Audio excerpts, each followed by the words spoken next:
felt anxious, so anxious that I was burning. My heart was beating really fast. I couldn't sleep. I got tireder and tireder because I couldn't sleep, because I was worrying. I was worry. I've let the family down. Everyone's going to suffer because I'm no good. Everybody who relied on me, it was a false reliance. I was a fake. Therefore, I worried even more about what financial disaster I put on my family. So, anxiety, nervous, energy burning off, lack of sleep. I remember vividly curling up in a ball on the living room floor, howling, not even crying, howling, saying how shit I was. Yeah, I felt so bad. That's all I could do. I just wanted to be taken away from it.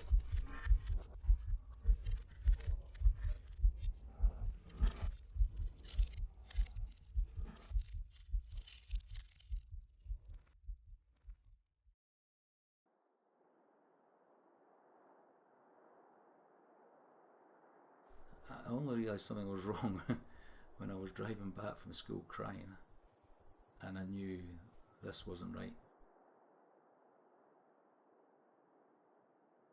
It was a build-up of stress in work and expectations of work, and then finding that I couldn't do it.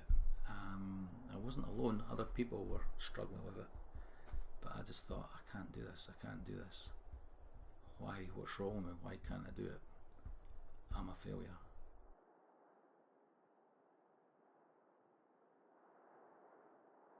I knew I was stressed.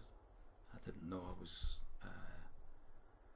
depressed, and I think it just got worse after that point.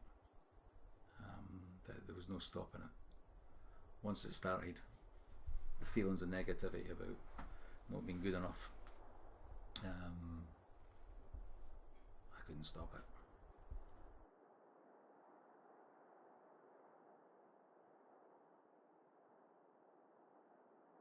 The whole thing made me feel that I was worthless, so I didn't want to meet anyone.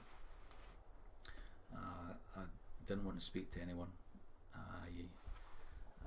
I was so worthless that there's no point in, I shouldn't be indulging in my hobbies, which I love, my cycling and my books. I couldn't do that.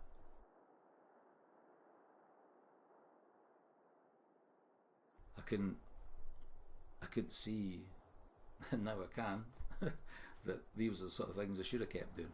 I should have kept in contact with people. I should have gone out on my bike. I should have gone to the cinema. I should have done this. I just had to hide because I was an embarrassment and I was a worthless human being. And all the things that laterally I know is how you deal with it, I couldn't.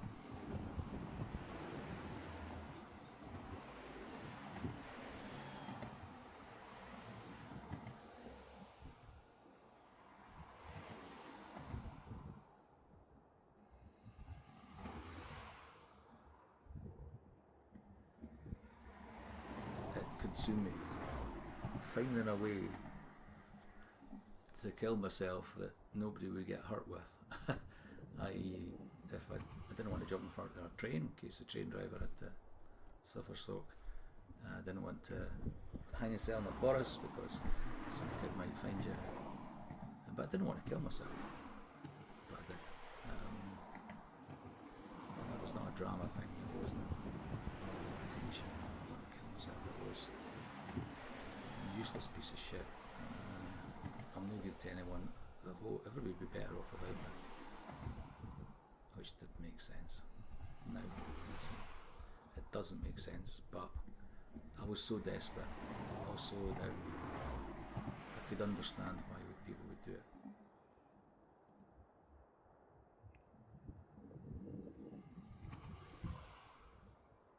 And I was so numb that I could feel that people in my position then I could see how they could do it.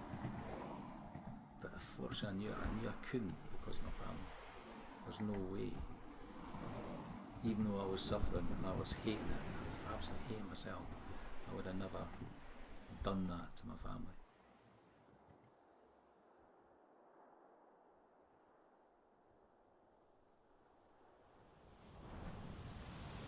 I remember a run and actually being on the beach at Kingsbands, thinking, because of the way for you all, and I was having me time, then I reflected, what a fucking great life I had, this is brilliant, I love my family and this is great, I can do this.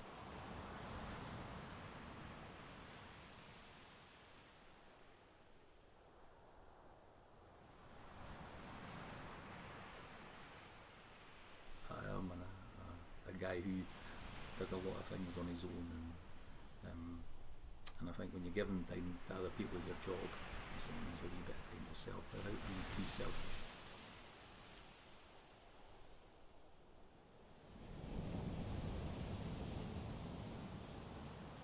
But as soon as I got out there and into my stride, which I'm not a great runner, but into my stride the head would clear, and then you could just enjoy the experience. You hear the birds, you listen to the sea crashing in, you feel tactile the sand, and experience of doing that sort of thing. So I could enjoy the surroundings. But yeah, at the start, rush, because all it was about timetabling, and at the end, yeah, more relaxed. I could come home and get on with the rest of it.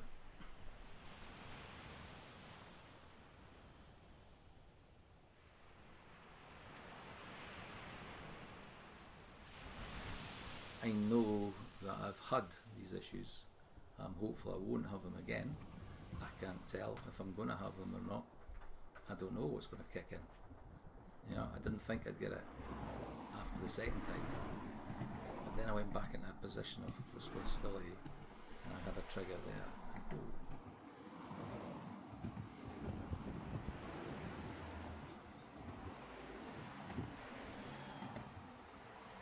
I knew things were happening, and I knew that I didn't want to be ill, and I knew that I should be doing certain things and doing all these different techniques, but I couldn't stop it.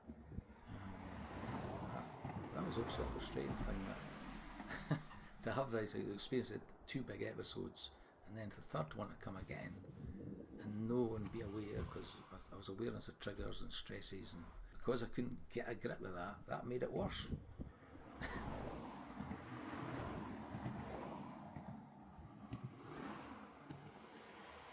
And for the second and third episodes, I got better at dealing with it, saying, well, I can't do anything about that, I'm ill.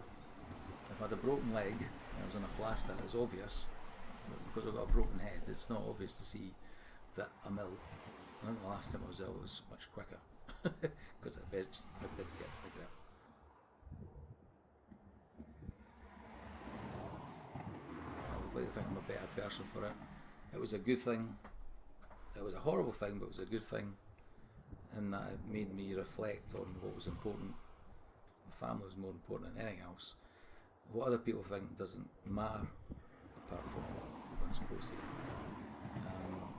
And work is important, but hey, it's a job, and getting that balance right, and that's what was wrong.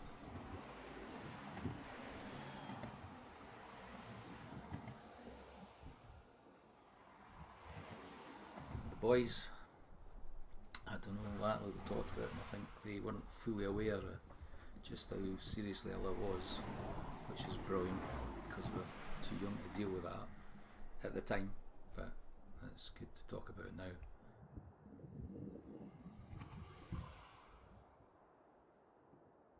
I hope they know that if anything like that happens to them, then they understand it. Well, it's happened to their dad, so, and he's still here, and he's still okay, I hope. And and yeah, that if it happens to their friends and that happens to people they love, that they'll have insight into to know that people need help.